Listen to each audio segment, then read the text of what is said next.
gente, hoje eu estou aqui com o Então, Matheus, que é o proprietário da Dive Bahia, me parece o nome da empresa, né? isso. E o Matheus Rafucci já foi entrevistado por mim lá na Rádio Metrópole e hoje volta comigo aqui, para meu prazer e minha alegria, para a gente falar sobre mergulho na Bahia. Que negócio fantástico. Prazer é nosso, Tilé. Um abraço, boa noite, Matheus. Boa noite, Tilé. Como vai você, meu irmão? Uma honra estar aí mais uma vez, batendo esse papo com você para falar um pouquinho da nossa atividade, do mergulho na Baía de Todos os Santos e contar um pouquinho aí das novidades que estão acontecendo aí no mercado do mergulho aí em Salvador. Salvo engano, você esteve comigo, Matheus, na Rádio Metrópole 2016 ou 2017, alguma coisa assim. Né? Então já temos aí Foi, foi, mais de 5 anos. Né? foi.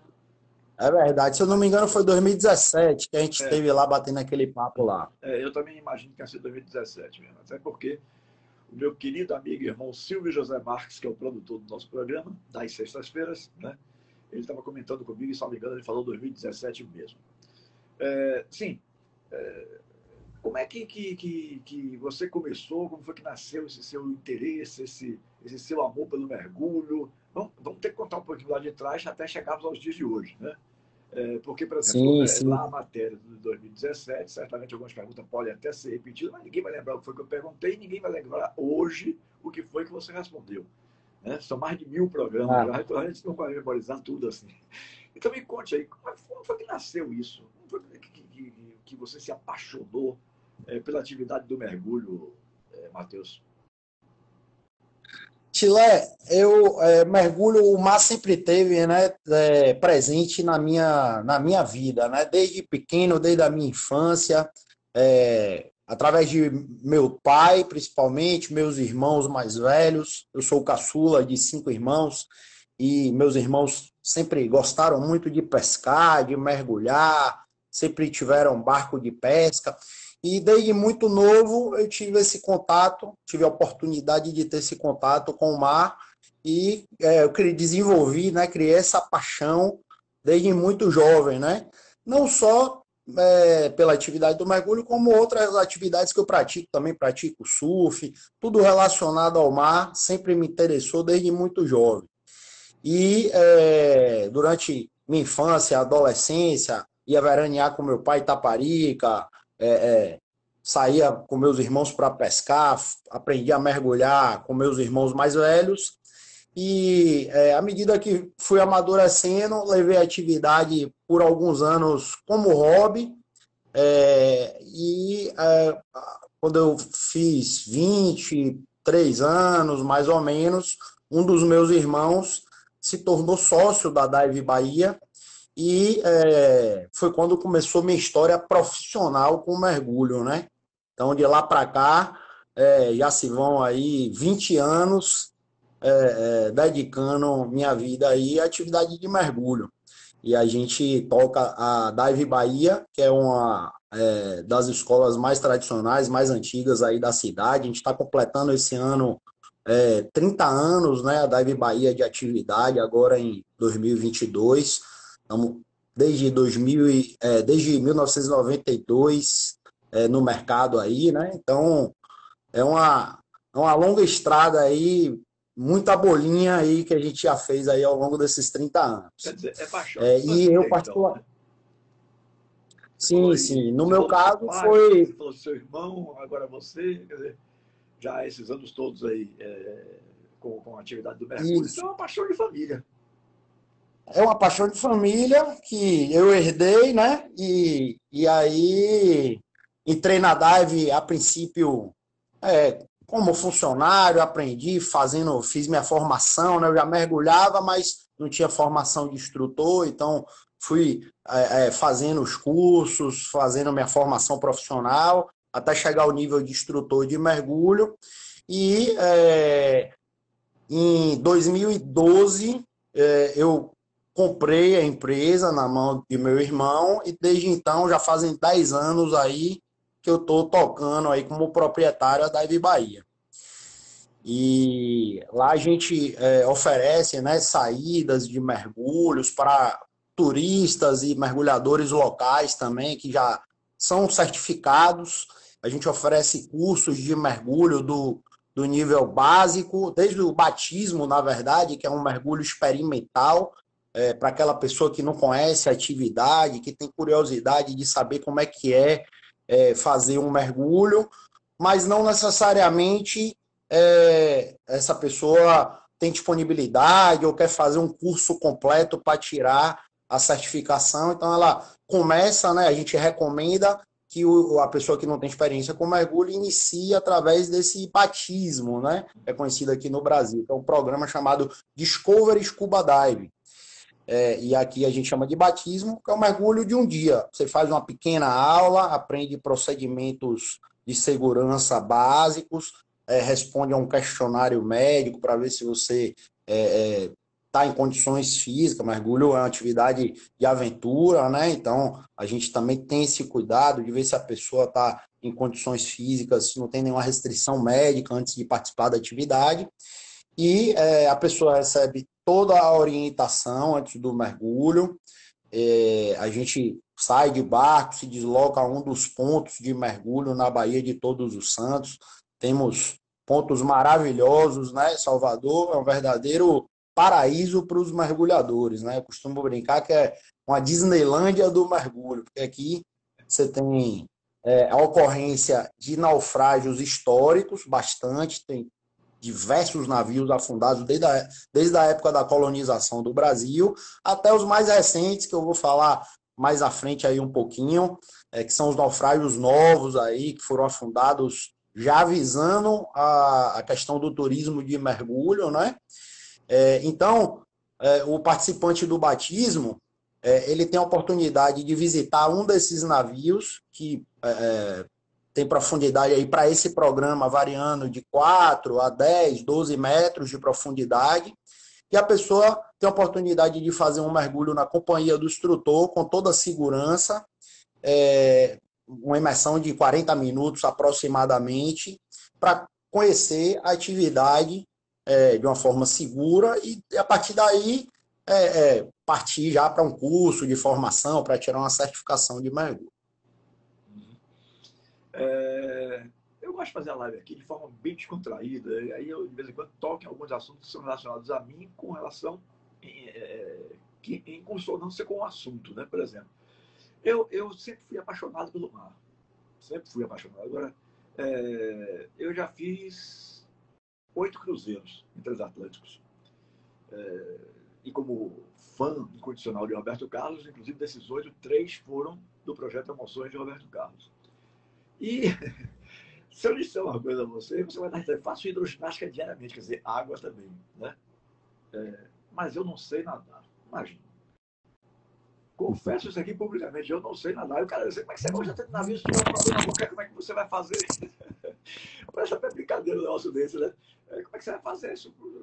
Você afundar no mar, vai morrer que nem avião. O avião cair, vai morrer todo mundo. Se afundar no mar, vai morrer todo mundo. Mas o mar, inclusive, você tem a condição mais fácil de salvar vidas, né? Porque cada embarcação transatlântico desse é cheio de embarcações para você obter uma forma de se salvar. Então eu lhe pergunto, para fazer esse tipo de mergulho, daqui a pouco a gente vai falar sobre todos eles bem minuciosamente. Eu precisaria saber nadar ou é uma coisa que não tem nada a ver com a outra?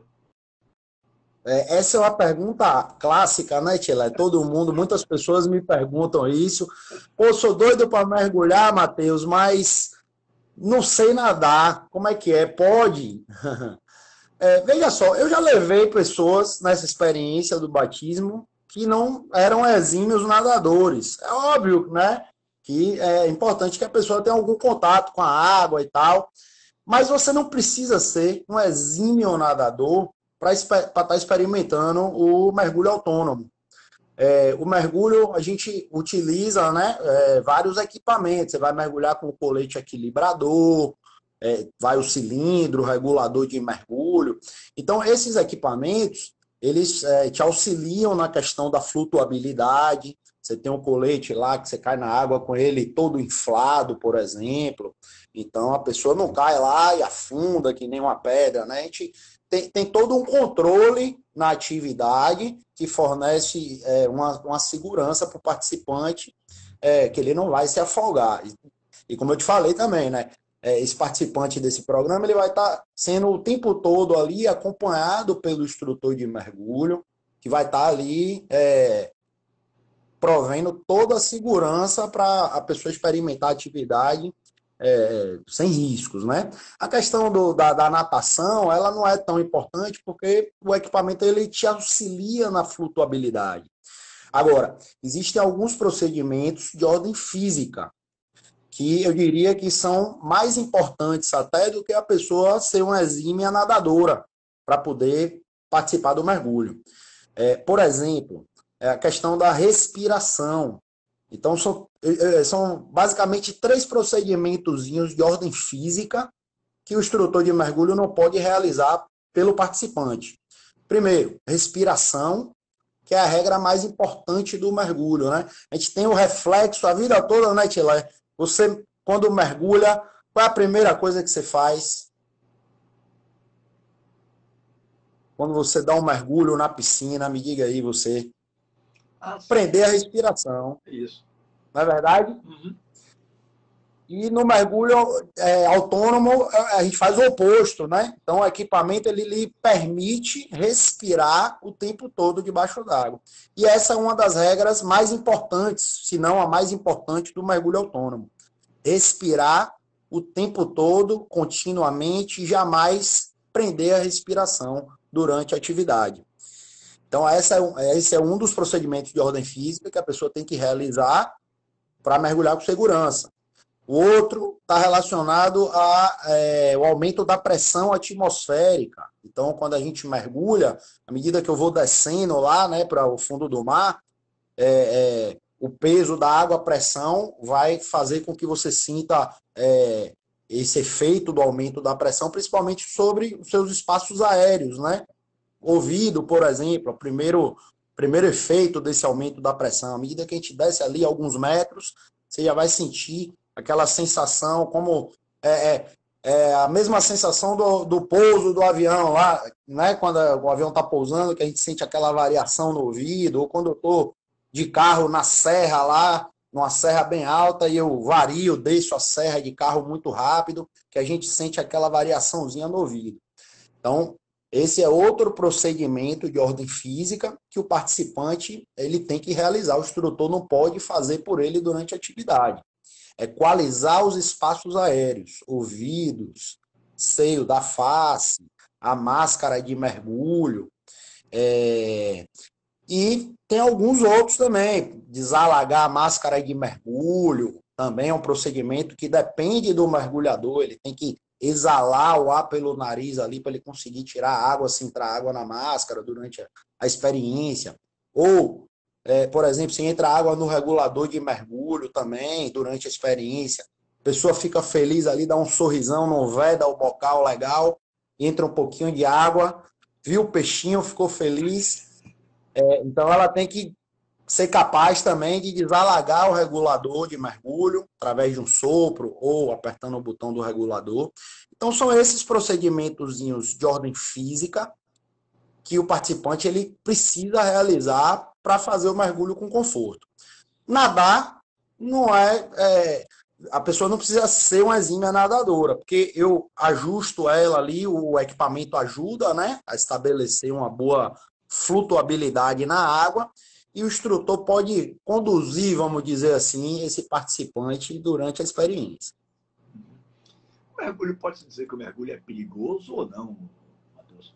Para um iniciante, uma pessoa que vai pela primeira vez, então, principalmente, né? Tilé. Quem já fez mais de uma vez já sabe como é que a coisa funciona e sabe que se for perigoso para esse tipo de pessoa, por alguma comorbidade que tem, alguma coisa assim, não vai arriscar tanto, né?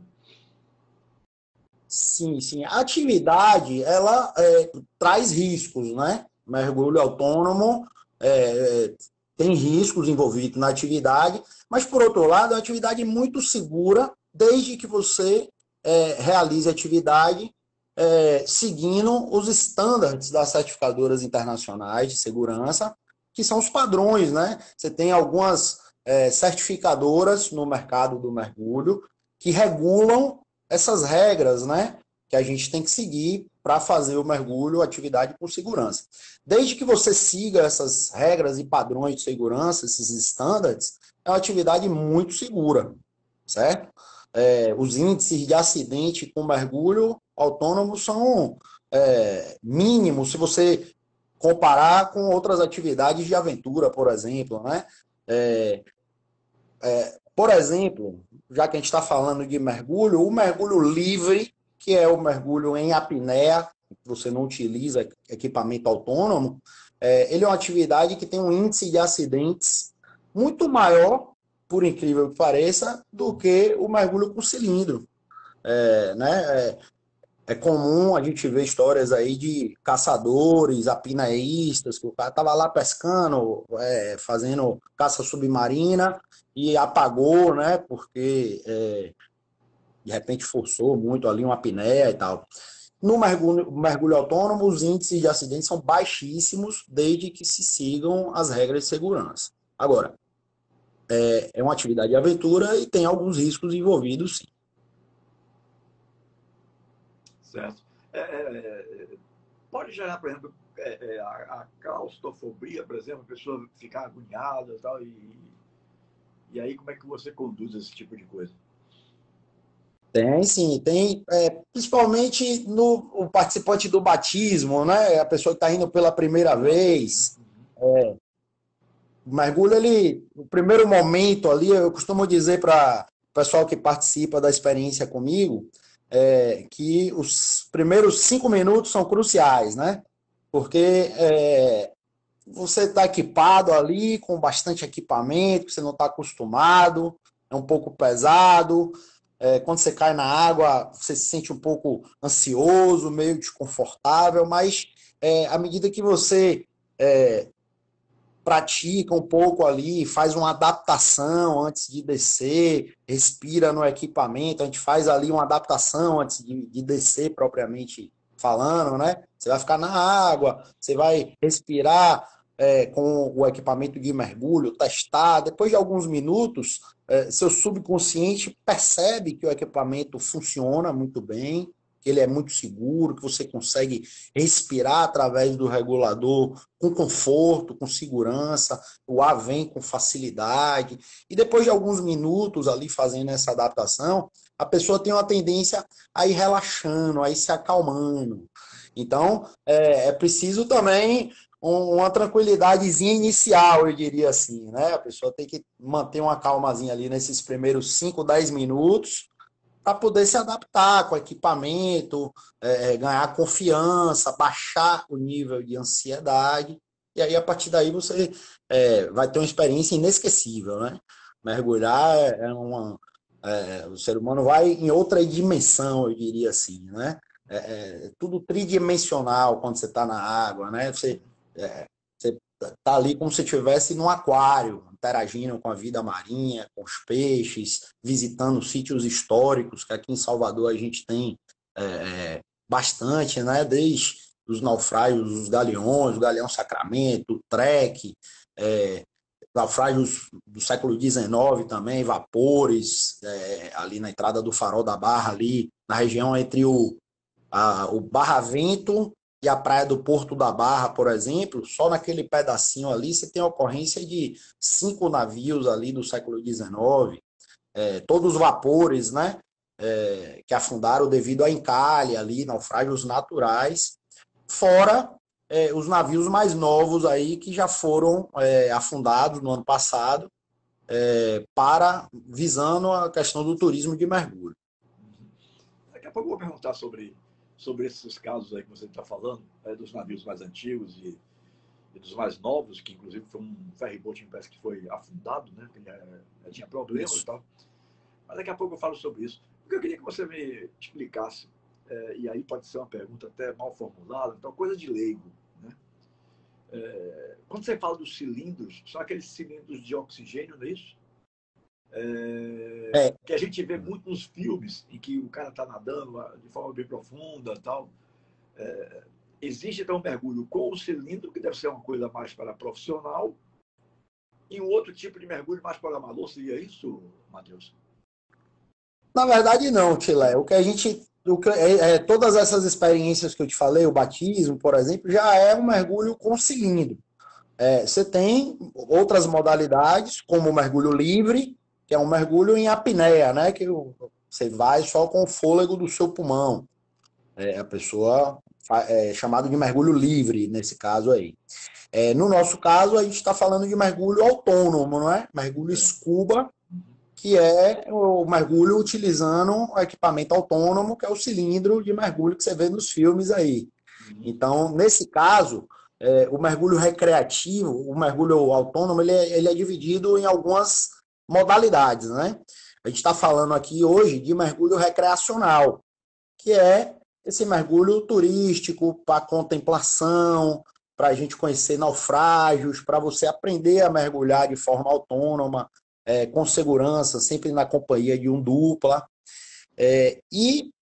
Esse mergulho autônomo, ele se divide em outras modalidades, certo? No caso do recreativo, existem três padrões aí, né, que definem a modalidade. Três regras, vamos dizer assim. Primeiro, mergulhos feitos até o limite de profundidade de 40 metros. Então, mergulhos mais fundos que 40 metros já são considerados mergulhos técnicos, comerciais ou militares. Tá certo? Digamos assim, se eu não estiver equivocado, digamos para profissionais, no caso, né? Exatamente. A partir de 40 metros, é um mergulho que normalmente ou você vai fazer para mergulho comercial, engenharia subaquática, por exemplo, obra, etc. Ou uma aplicação militar, ou mergulho técnico. Então, pode ser também aquele cara que começou no mergulho recreativo e o cara praticou bastante, adquiriu bastante conhecimento, bastante experiência, fez vários cursos de mergulho e chegou a um nível de mergulho que ele resolveu dar um passo a mais, né? Em termos de conhecimento e de técnica de mergulho.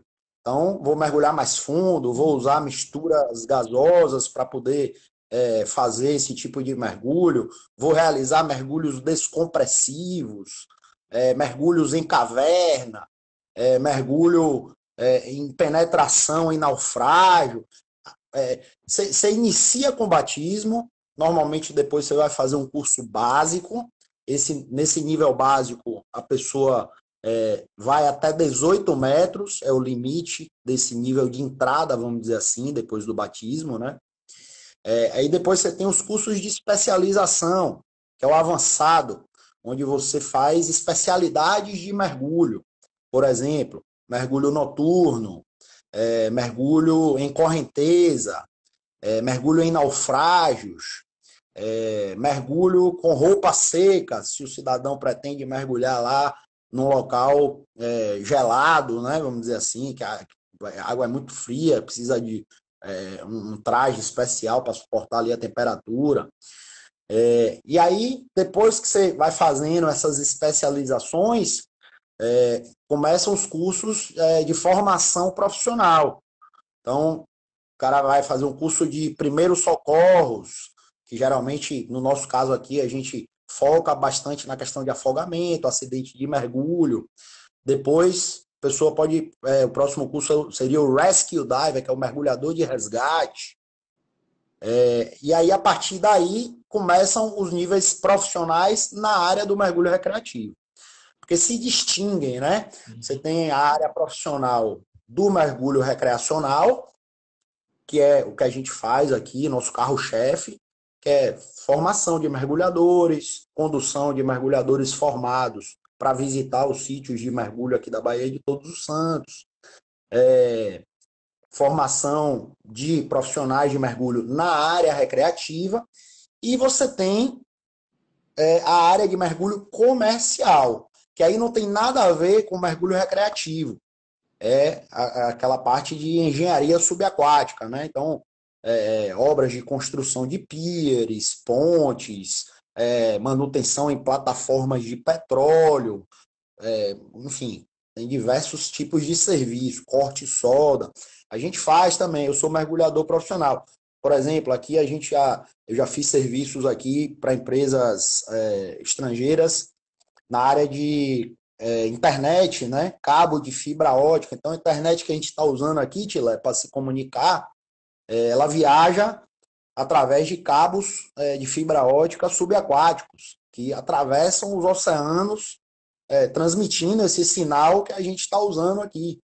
Então, por exemplo, aqui em Salvador, ali na Pituba, tem um cabo da Alcatel, que a gente já fez um serviço. Ali na Praia do Flamengo tem outro cabo também. Então, são áreas distintas, né? Você tem o mergulho recreacional e você tem o mergulho comercial. Hoje, nosso bate-papo aqui está focado mais nessa parte do mergulho recreativo mesmo, né? Perfeito. Nos nossos atrativos aí da Baía de Todos os Santos. Ô, Matheus, me diga uma coisa. Quando você esteve comigo na Rádio Metrópole em 2017, ou seja, 5 anos mais ou menos, né? Você demonstrou uma preocupação muito grande com a poluição no mar. Uma poluição não só na areia, como também no próprio mar, né? Nós tivemos aí 2 anos de pandemia em que praticamente as pessoas não puderam usar o mar.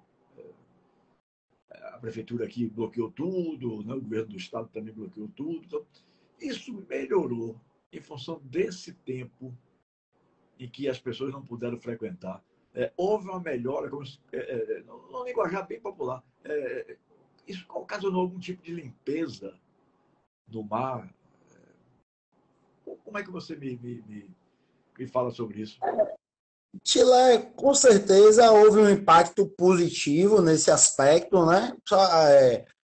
Esse período de praias fechadas, a gente ali que frequenta muito aquela região da Barra, né? Que é uma área super movimentada da cidade, né? Principalmente aos finais de semana, feriado, o pessoal da praia ali, da cervejinha e tal. Então era comum a gente observar uma quantidade, sempre pós-feriado, principalmente, muito grande, né? De espetinho, lata, esse lixo de praia mesmo, né? Então, nesse sentido, a pandemia diminuiu a quantidade durante o período que houve o isolamento da praia, com certeza. Mas a pandemia também atrapalhou, né?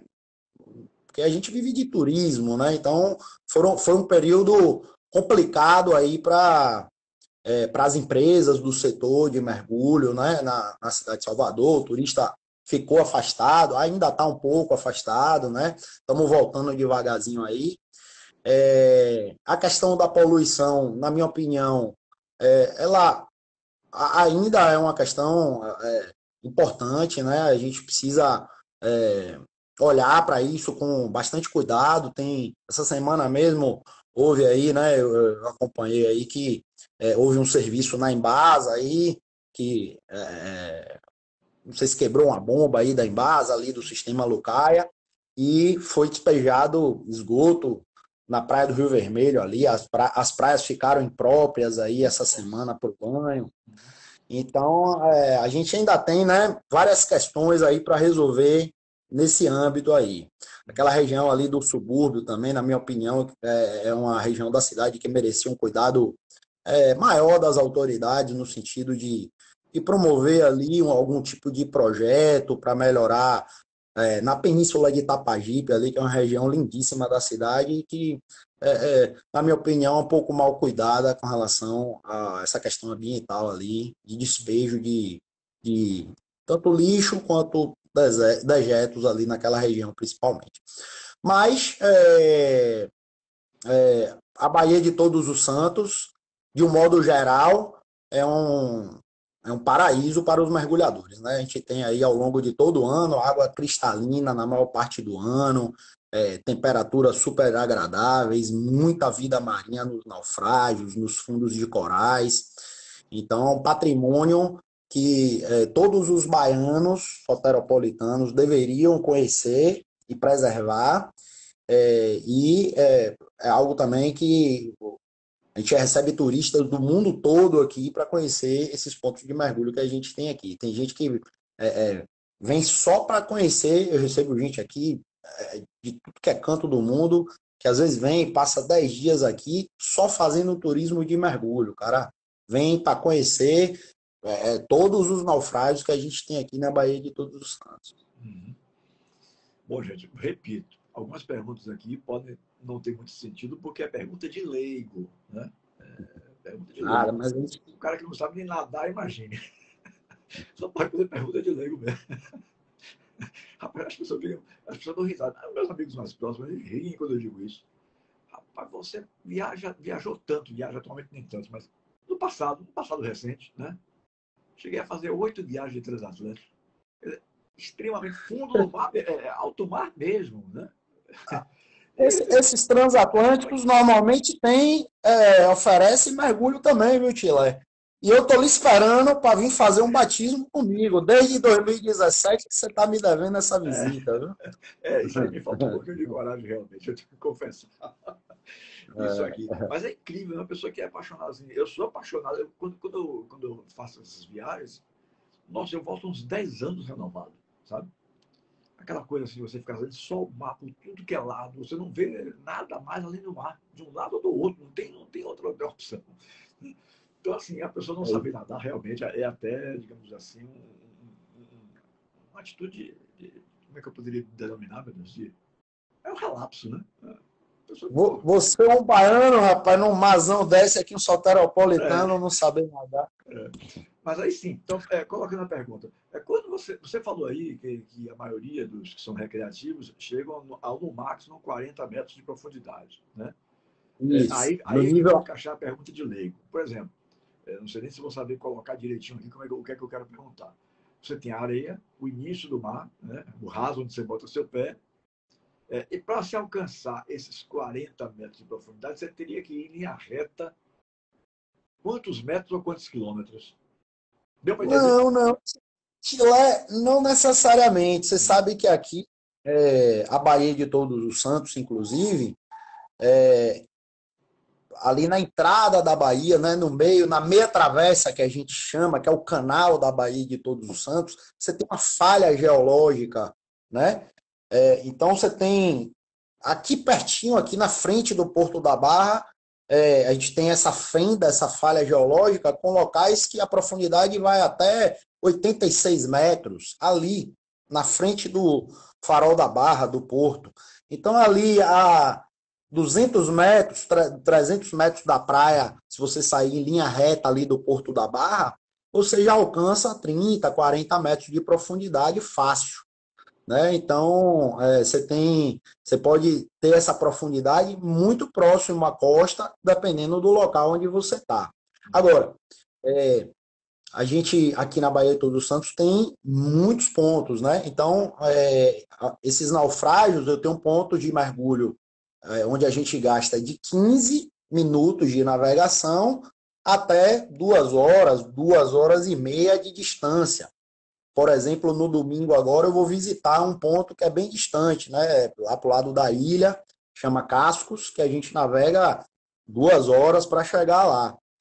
Por outro lado, esses naufrágios que tem aqui na região do Farol da Barra, a gente alcança com 10, 15 minutos de navegação se você sair dali do Porto da Barra. Então, muito próximo da costa, né? Alguns deles, na verdade, você pode alcançar, inclusive, fazendo uma saída de praia. Você não precisa nem pegar uma embarcação para visitar alguns desses naufrágios que tem aqui da Baía de Todos os Santos. Por exemplo, ali no Morro do Cristo, você tem um Reliance. Ali no Farol, entre o Farol e o Porto, você tem o Maraldi também, que é um naufrágio que é possível alcançar saindo da praia. Lá na Cidade Baixa, na Boa Viagem, você tem também um naufrágio ali na Praia da Boa Viagem, que é o Black Adder, que é um navio que é possível também mergulhar saindo a partir da praia. Estou vendo uma pergunta aqui, ó, de um participante aí, Filipão. Qual é o ponto de mergulho mais fácil para iniciantes? Então, esses Boa pergunta, por pontos... sinal. Uhum. Legal. Esses pontos que eu falei aí, dos naufrágios ali do Farol da Barra, o Germânia, o Bretagne, o Maraldi, o Reliance, que é o navio ali do Morro do Cristo, todos esses pontos são Naufrágios ideais. bem antigos, né, Matheus? Esses aí são do final do século XIX e comecinho do século XX, naufrágios aí que aconteceram entre 1870 e 1910, a maioria deles aí. Todos vapores, esses aí, e são navios que são ideais para esse iniciante, né, para o participante do batismo, porque esses navios eles estão com profundidade aí variando entre 5, 6 e 12 metros de profundidade. Então são navios muito rasos, com água transparente, muita vida marinha, você vê tartarugas, você vê cardumes de sardinha, budiões, moréia, lagosta, polvo, já numa primeira experiência dessa daí. O participante faz um mergulhinho de 40 minutos aproximadamente, e já tem a oportunidade de, na sua primeira imersão, seu primeiro contato com o mergulho, já está visitando um navio afundado, um naufrágio histórico aí da Baía de Todos os Santos. E o interessante é que nunca se preocuparam em tirar de lá, né? Deixaram por lá mesmo. É como recentemente o governo do estado fez, trouxe um ferryboat Sim, sim. que já estava ultrapassado, né? E me parece que ele está ali pelas proximidades do Yacht Clube da Bahia, né?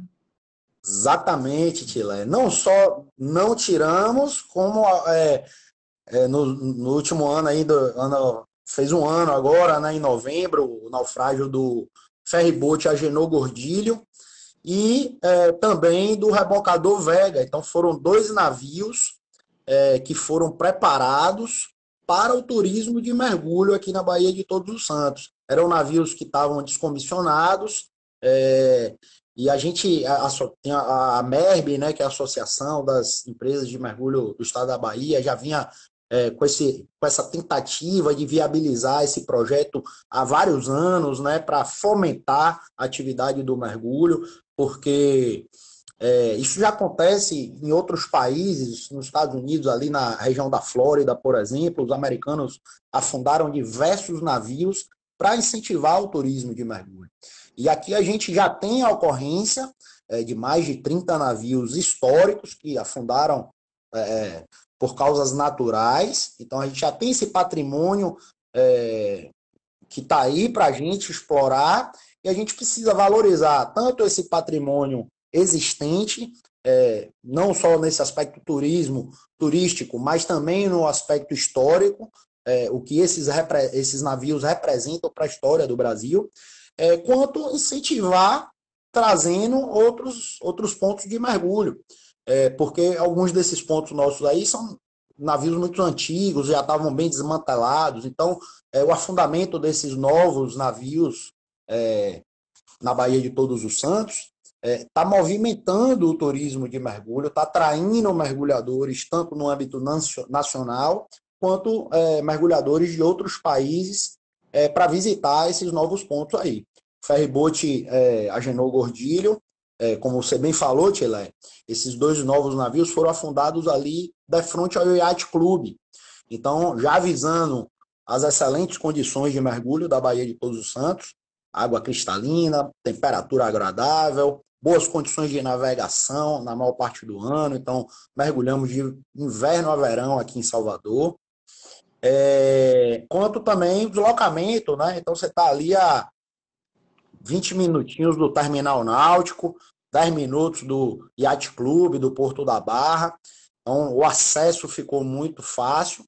E o projeto foi um sucesso, né? Os navios foram afundados há um ano e um pouquinho aí, dia 21 de novembro agora fez um ano, então tem 1 ano e 3, 4 meses aí que a gente está com os navios afundados, e já está tudo coralizado, tá um espetáculo lá, Tilé. Muita vida marinha agregada, corais, a gente já está recebendo turistas do Brasil inteiro para conhecer os pontos de mergulho. E, inclusive, eu soube, né, a Secretaria de Turismo divulgou na última semana que eles pretendem realizar outros naufrágios aí para incentivar ainda mais esse turismo de mergulho aí que movimenta bastante, né? Agrega aí, você tem países no Caribe que vivem hoje do turismo, exclusivamente do turismo de mergulho. Boné recebe, que é uma ilha no Caribe, recebe milhares de turistas de mergulho, e é o que praticamente sustenta a ilha, né? Então a gente tem um potencial aqui muito grande ainda para ser explorado. Tem uma pergunta interessante aí, mas eu fui colocar um colírio aqui. Eu tenho problema de visão, né? Como muita gente sabe. Eu fui colocar um colírio aqui, não estou conseguindo ler direito. Se você puder puxar um pouquinho para trás aí, Matheus, você vai ver de Felipe Campos. Felipe comentou aqui, fez uma Isso. pergunta relacionada à importância das marés. Exatamente. Uso com relação às marés. Isso. Excelente pergunta, né? Obrigado, Felipe. Aqui em Salvador, a gente, como mergulha na Baía de Todos os Santos, você tem a questão geográfica da Bahia, né? Que é um acidente geográfico, né? Então, essa questão das marés, o horário correto para você mergulhar em determinado ponto é importantíssimo. Então, esse conhecimento local sobre a questão das correntezas, do horário apropriado de fazer o mergulho aqui na Baía de Todos os Santos, é importantíssimo também no planejamento para que você faça um mergulho com segurança. Por isso que é importante o pessoal que está assistindo a live, que se interessou, quer fazer um mergulho, experimentar, procurar uma das operadoras tradicionais da cidade, porque as operadoras, os profissionais, os instrutores, eles conhecem essa questão do planejamento de mergulho, para que você possa visitar esses pontos de mergulho com a maior segurança possível. Porque, voltando aí à questão dos riscos, né? Você perguntou no começo da live lá, se a atividade traz algum risco e tal. Eu diria que um dos maiores riscos envolvidos na atividade de mergulho talvez seja essa questão do planejamento aí, né? Então, você saber o horário certo para estar mergulhando em cada ponto de mergulho, porque você fazer um planejamento inadequado você pode ser surpreendido por uma correnteza forte, enfim. Então, essa é a importância também de você sempre procurar uma escola tradicional, que tenha experiência para te levar para conhecer a atividade com a maior segurança possível. Matheus, pensando aqui um pouquinho, como diz Roberto Carlos, com meus botões, né? Pensando com os meus botões, alguma coisa assim que a música diz. Então, no passado acontecia muitos naufrágios assim, né? Você falou de 1870 a 1910. Era comum esses naufrágios? Você vê, Tilé, interessante, excelente pergunta, né? Esse período foi um período interessante para a navegação aqui, e é curioso que justamente nesse períodozinho aí aconteceram vários naufrágios aqui na entrada da Baía de Todos os Santos. Mais curioso ainda é que a maioria desses navios, principalmente os que estão ali na Barra, eles eram praticamente do mesmo tipo, né? Eram embarcações a vapor, pesadas, lentas. Era um tipo de embarcação que estava sendo muito usado naquele período ali, né? Para o transporte de carga e passageiros. E você vê que, como eu falei para você, só entre a Praia do Barravento e o Porto da Barra, você tem a ocorrência de 5 navios ali afundados, todos afundados nesse períodozinho aí, entre 1870 e 1910. E todos eles têm essa característica de que eram vapores. Então, o que é que acontecia? Esses navios vinham de longe, navegavam aí mar aberto, vinham trazendo passageiro, carga, e quando eles chegavam aqui na entrada da Baía de Todos os Santos, eles se deparavam justamente com essa correnteza que eu comentei agora há pouco aí da pergunta do Felipe, né? Que é comum aqui na Baía de Todos os Santos, né? Então, aqui na Boca da Barra, você tem, né, essa influência de vazante e enchente gerada pelo acidente geográfico que é a Baía de Todos os Santos. E muitas vezes coincidia de um navio desse estar entrando e pegar um temporal, uma frente fria, um vento mais forte, que se somava a essa correnteza, que já é comum da Baía de Todos os Santos, e aí era o que normalmente causava esses naufrágios aí todos que a gente tem na Baía de Todos os Santos, né? Apesar de ser esse marzão liso, tranquilo, aparentemente, por baixo ali você tem uma correnteza muito intensa, muito forte, que era o que terminava causando todos esses naufrágios, né? É interessante essa explicação. Agora, Matheus, me diga uma coisa. Alguém perguntou aí também, eu não consegui ler o nome da pessoa, que perguntou sobre como iniciar, por exemplo. Existe alguma idade pré-estabelecida? Você não faz um mergulho, digamos assim, com um jovem de tantos anos, você faz a partir digamos, de X para cima, né? Excelente pergunta, Tilé. A idade mínima para você começar na atividade de mergulho autônomo, que é o mergulho com cilindro, é a partir de 10 anos de idade. Então, 10 crianças anos. a partir de 10 anos de idade Uhum. podem fazer já uma experiência com cilindro. Então, existe um programa que a gente faz antes dos 10 anos, que chama Bubble Maker, traduzindo aí para o português, é o fazedor de bolhas, onde a gente equipa a criança com menos de 10, com cilindro, e faz uma flutuação, né? Então a criança já vai se habituando ali, se acostumando com o equipamento de mergulho, e aí quando ela atinge a idade mínima, que é 10 anos, ela já começa a poder fazer a imersão propriamente dita, né? Nesse caso aí, óbvio, tem uma restriçãozinha de profundidade para crianças, que à medida que ela vai crescendo, ela vai caindo, essas restrições vão aumentando os limites de profundidade.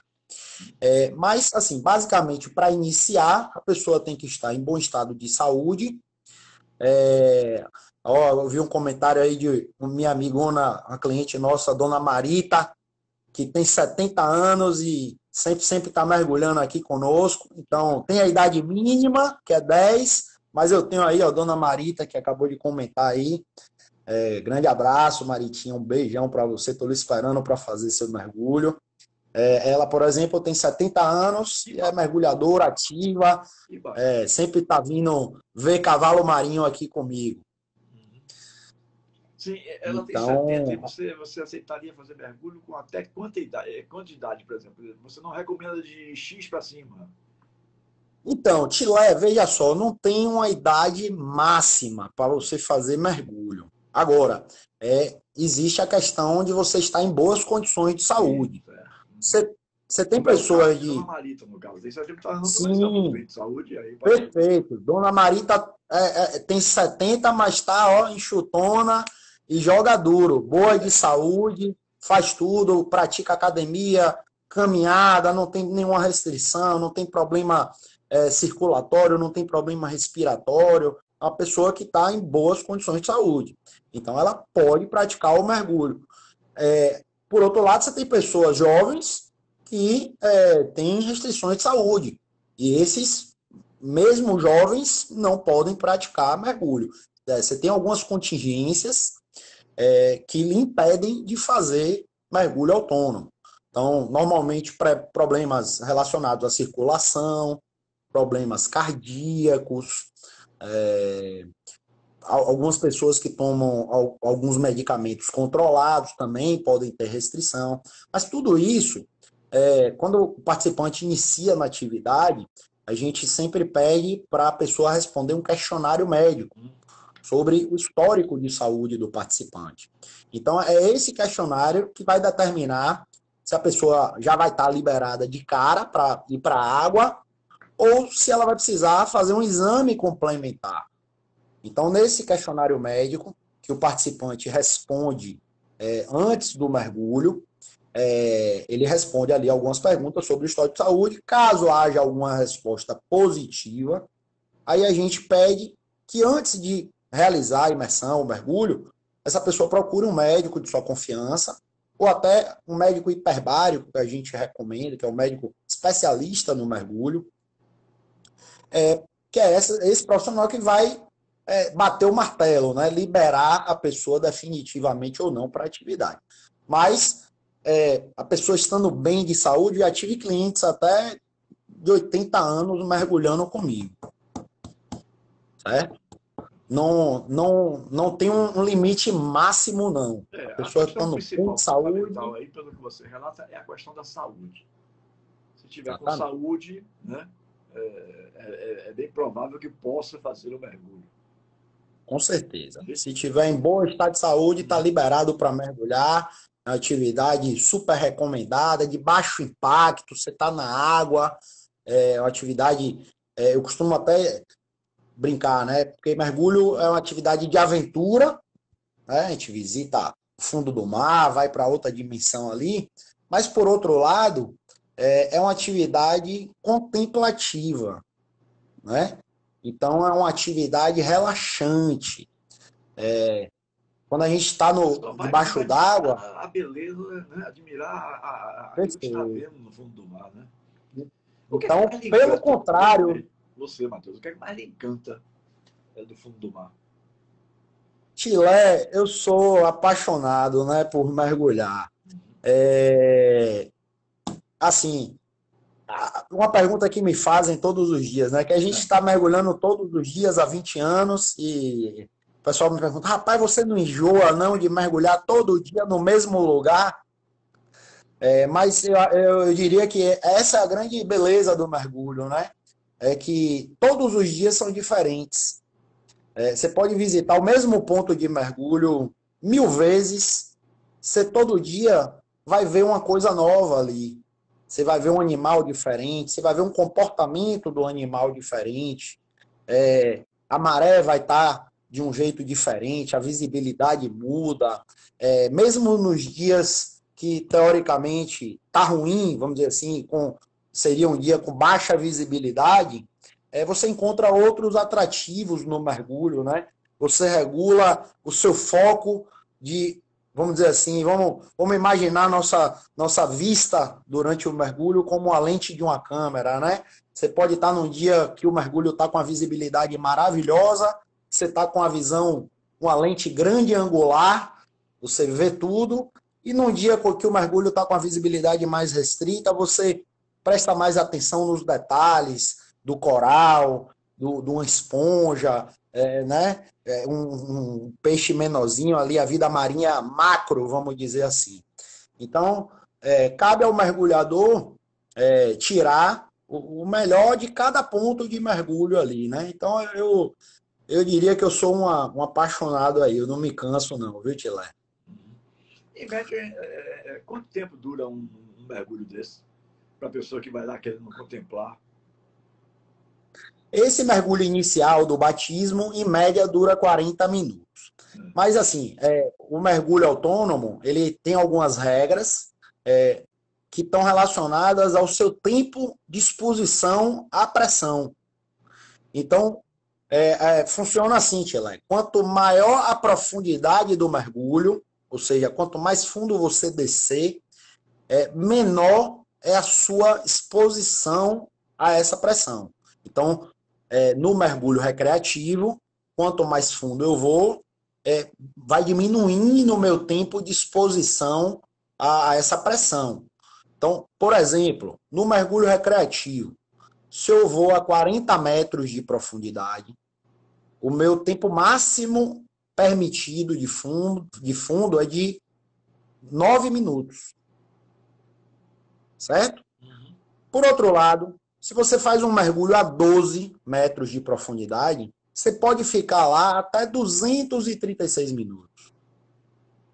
Então, é uma relação profundidade e tempo. E aí, deixa eu te perguntar, por que não pode passar dos 9 minutos? Legal. Quando a gente mergulha, né, a gente acumula gás. A gente respira ar comprimido no mergulho, que é o mesmo ar que respiramos aqui na atmosfera. Porém, quando submetido à pressão, né, à profundidade, o nosso organismo, essa pressão faz com que nosso organismo absorva maiores quantidades de nitrogênio, que é o gás que é maioria, que compõe em 79% o ar que a gente respira. E aí, a pressão, esse nitrogênio, ele se acumula nos nossos tecidos. E o corpo ele tem uma tolerância, né, um limite de absorção desse nitrogênio. Então, é esse nitrogênio residual que a gente vai acumulando durante o mergulho é quem determina o quanto a gente pode ficar numa determinada profundidade. Vou fazer uma explicação mais para simplificar assim, né, para o público entender. Nosso corpo é formado por líquido, né, na sua maior parte. E quando eu mergulho, eu acumulo gás, nitrogênio no líquido que é meu corpo.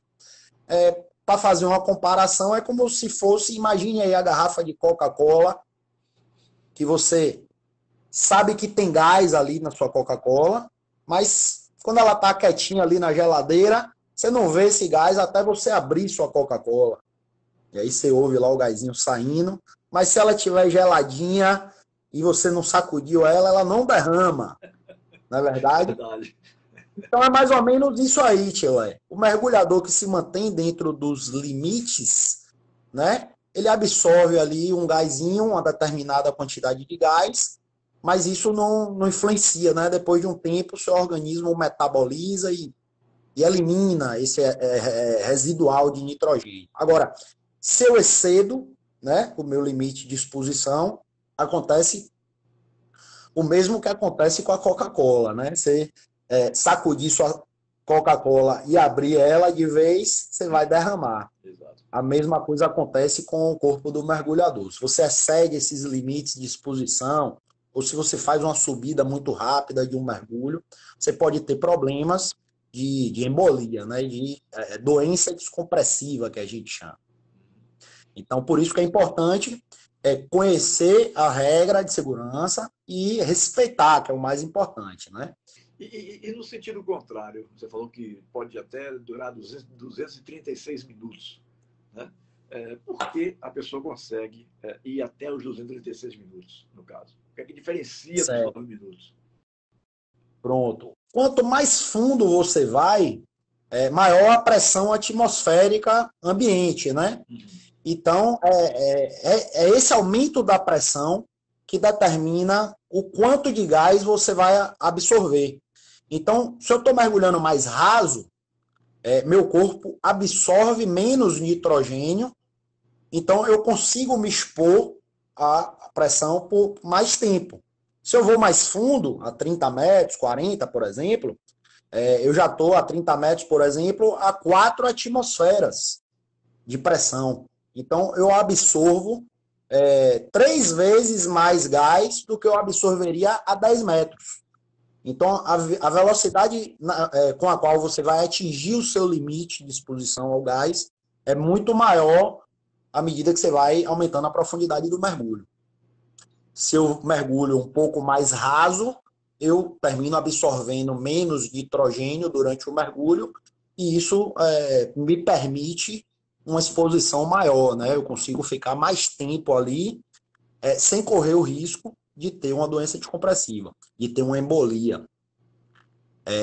Lembrando, viu, Tchilé, importante, que não é só a exposição à pressão que pode lhe levar a ter uma embolia, uma doença descompressiva. Você pode estar dentro dos limites de exposição, mas se você faz uma subida muito rápida, por exemplo, de um mergulho, você também está sujeito a ter uma embolia dessa daí. Então, é importante tanto se manter dentro dos limites de exposição ao gás do mergulho, isso as tabelas de mergulho que dizem para a gente, os computadores, quanto também respeitar velocidades de subida adequada para o seu mergulho. Ou seja, tudo é questão técnica, né? E é por isso que é importante você ter uma assessoria de uma pessoa que conheça do assunto. Não se pode mergulhar de vez e depois também voltar de vez, como o Matheus começou. O Matheus explicou aí para a gente, né? Com certeza. Para alguém entrar em contato com a Dive Bahia, como é que faz, Matheus? Tchilé, a gente está... da hora, eu estou em cima já estourei o tempo um pouquinho aqui. Não ia perguntar, por exemplo, alguém perguntou aí sobre valores. eu prefiro que o Matheus informe o telefone, o contato, o zap, qualquer coisa assim, que a pessoa entre. Pronto. Eu aqui não estou interessado, minha gente, em saber preço de trabalho de ninguém, pelo amor de Deus. Eu acho que isso aí é uma questão muito individual, né? De quem tem interesse em fazer e do profissional que pode estar à sua disposição, né? Então aí você busca o contato com a Dive Bahia, que contatos seriam esses, Matheus? Tilé, a gente tem um Instagram, com o qual estamos participando aqui da live, o Dive Bahia, que o pessoal pode entrar em contato através do Instagram da Dive. Tem o nosso WhatsApp, que tem o telefone lá no Instagram. Vou deixar aqui, se alguém quiser, é 991763670. Tem lá no Instagram, fica mais fácil. E tem também o nosso site www.divebahia.com.br. Matheus, quero mais uma Então, vez esses são agradecer. Esses são os contatos, né? Isso. Eu que lhe agradeço, Tilé, pelo convite. Foi uma lembrança do nosso querido produtor, amigo e irmão Silvio José Marques, né, que é quem faz Grande abraço, uma dessas pautas de sextas-feiras. Nas sextas-feiras, nós focalizamos aqui assuntos especiais, diferentes do dia a dia que a gente faz aqui, de futebol. Então, são pautas sobre esportes olímpicos, amadores, né? E essa pauta é muito interessante. Eu gostaria muito de fazer, embora não tenha coragem para tal, né? Vamos ver se o Silvio tem coragem de enfrentar um. Nada, crie coragem, meu irmão. Você que é isso. Estou lhe esperando lá, desde 2017 que você está me devendo, viu? Essa Mas deve ser uma coisa fascinante, realmente. Né? Com toda essa explicação que você estava dando aí, que você estava falando, e uma pessoa que conhece tão bem como você, um profissional renomado, qualificado e tal, a gente fica assim, meio, como é que eu poderia dizer, bestificado. Poxa, deve ser um negócio fantástico, realmente. Né? Nada, vamos desmistificar a atividade. Mergulho é super fácil, é super prático. É para todos, certo? De 10, não temos o limite máximo. Então, é uma atividade para todas as pessoas. É uma atividade para a família, certo? Então, muito legal. Uma das coisas mais gratificantes para mim. Eu tenho uma filha de 16 anos, vai fazer 17 agora. Ela já é mergulhadora, mergulha comigo, vai lá no ferryboat, mergulha noturno. Então, é um prazer, é super gratificante você ensinar para o filho, você poder mergulhar com seu pai, seu irmão, sua família. Então, atividade para fazer com toda a família. Recomendo a todos. Abusando um pouquinho mais do amigo aí, mais uns 5 minutinhos. E você me deixou agora curioso. Como é esse mergulho noturno? Passa pela cabeça de um leigo, que é tudo escuro, que é tudo... Então, como é que a coisa acontece? Me explica aí, Matheus. Me conte aí. Tilé, o noturno, para mim, é uma das melhores experiências que tem no mergulho, é o mergulho noturno, né? É aquele negócio de você colocar a lente macro. De dia, a gente, né, tem uma visão grande angular, eu tenho muita incidência de luz, eu vejo tudo, mas eu termino não prestando atenção muito nos detalhes. À noite não, à noite eu fecho o meu foco para o facho da minha lanterna. Então é super interessante, porque é completamente diferente de um mergulho durante o dia. Você vê os detalhes, e por incrível que pareça, né? Essa é outra pergunta clássica. Pô, você vai mergulhar de noite, não vê o quê de noite? Não vê nada de noite. Pelo contrário, o mergulho mais colorido, por incrível que pareça, é o mergulho noturno. Vou lhe explicar por quê. Porque quando a gente mergulha de dia, a gente mergulha com a incidência da iluminação natural, a luz do sol que penetra na água. E durante o dia, à medida que eu vou descendo, né, que vai ficando mais fundo, a gente vai perdendo, devido à refração, a incidência dessas cores, né? Então vai ficando tudo meio monocromático. você não enxerga o vermelho, o amarelo, as cores vão sumindo à medida que eu vou descendo. E à noite não, quando eu estou mergulhando com o noturno, eu estou com minha lanterna na mão. Então eu pego a lanterna, ó, e coloco em cima aqui do meu foco do interesse, né? Do peixe, da lagosta. E aí você está usando uma iluminação artificial, pertinho do animal ali. Então você vê a cor real das coisas. Então você vê o roxo, o amarelo, o vermelho. Por incrível que pareça, o noturno ele é um mergulho que termina sendo mais colorido do que o mergulho durante o dia. Muito legal. Matheus, eu vou fazer a minha última pergunta, que é a mesma para todos os programas, né? Porque e depois da Covid, então, passou a ser obrigatório fazer essa pergunta, porque com a Covid a minha sequela foi, às vezes, esquecer de alguma coisa, né? Então, estou até conseguindo melhorar nesse sentido agora. Olha que eu tive Covid no início, em julho de 2020, não foi? Estou caminhando para 2 anos, é isso mesmo. Embora o meu não tenha sido nada de grave, mas Graças a Deus. essa sequela eu tive e tenho. Hoje, muito menos do que 2, 3 meses atrás, né? Às vezes você está cuidando de uma coisa, esquece, está querendo lembrar de um nome e não lembra. Então, essa pergunta que eu já fazia desde o primeiro dos 780 programas nas 2 rádios em que eu apresentei o Papo Mulher, na Tudo FM e na Metrópole FM, na Tudo foi 1 ano apenas. Na Metrópole foram 3 e alguns meses. 3 e 2 meses, se não me engano. Eu deixei de lhe perguntar. O tema é tão fascinante, o tema é tão amplo. Então, eu tenho que fazer essa pergunta. Eu deixei de lhe perguntar sobre alguma coisa que você gostaria de ter falado e que eu não lhe perguntei. Tilé, você foi certeiro aí. O papo é amplo, né? A mergulho a gente poderia passar a noite toda conversando aqui, que a gente teria pano para manga, né, meu irmão? Tem muita conversa interessante, uma atividade riquíssima, né? A gente tentou dar uma explanada aqui sobre os pontos mais interessantes, assim, né, para o pessoal que não conhece a atividade, que tem interesse de conhecer. Assim, acho que a gente falou de tudo. Uma coisa que, aproveitando sua audiência aí, de repente seria interessante comentar, uma melhoria na estrutura, né, náutica aí, porque a gente tem uma baía belíssima, mas que, na minha opinião, ainda é carente de uma certa estrutura do ponto de vista público, né? A gente tem marinas excelentes aí, privadas na cidade, mas para nós que trabalhamos com turismo, né, com passeio, você, às vezes, depender de uma marina privada dessa, que está aqui no centro, né? A gente tem 2 aqui, né? Você tem o Terminal Náutico e tem a Baía Marina aqui no centro, que são as marinas disponíveis aqui no centro da cidade.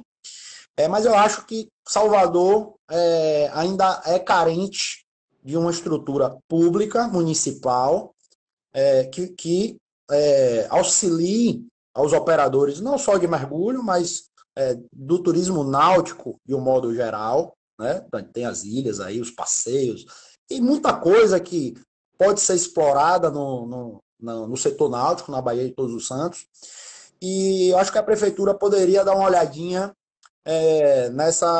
na implantação de um pier público, como você tem em locais turísticos no Brasil, que são muito menores que Salvador, e com muito, não diria muito menos potencial, com tanto potencial quanto Salvador. Por exemplo, você vai em Arraial do Cabo, no Rio de Janeiro, que é um lugar que tem um potencial turístico maravilhoso, é um lugar lindíssimo, que vive, né, de turismo náutico. E você tem lá, é um lugar pequeno, mas você tem uma estrutura de pias municipais que a prefeitura construiu lá, à disposição das embarcações, dos barcos de passeio, dos barcos de mergulho, enfim. E o turista, a prefeitura administra o PIA com uma taxinha ali que é cobrada no embarque do próprio turista. Então, acho que Salvador podia oferecer uma estrutura também nesse sentido. A gente precisa aí, está carente aí. Muito obrigado, querido. Um grande abraço para você, viu? Chilé, mais uma vez eu que lhe agradeço o convite, estarei sempre à sua disposição, sempre um prazer, ser uma referência aí no esporte baiano, lhe acompanho e estou lhe esperando aí para resolver o problema do meu Bahia também, viu? Tá bom, meu querido. Grande abraço para você. Grande abraço, obrigado a todos aí que acompanharam a live e estamos às suas ordens, meu irmão. Quando Valeu. quiser. Valeu. Abração, boa noite a Obrigado todos. para você, Matheus. Matheus Lafucci, Obrigado, que mano. é da Dive Bahia, foi o meu convidado de hoje, para falar sobre os encantos de um mergulho na Bahia de Todos os Santos. Grande abraço a todos, boa noite, Bahia, boa noite, Brasil. Fui.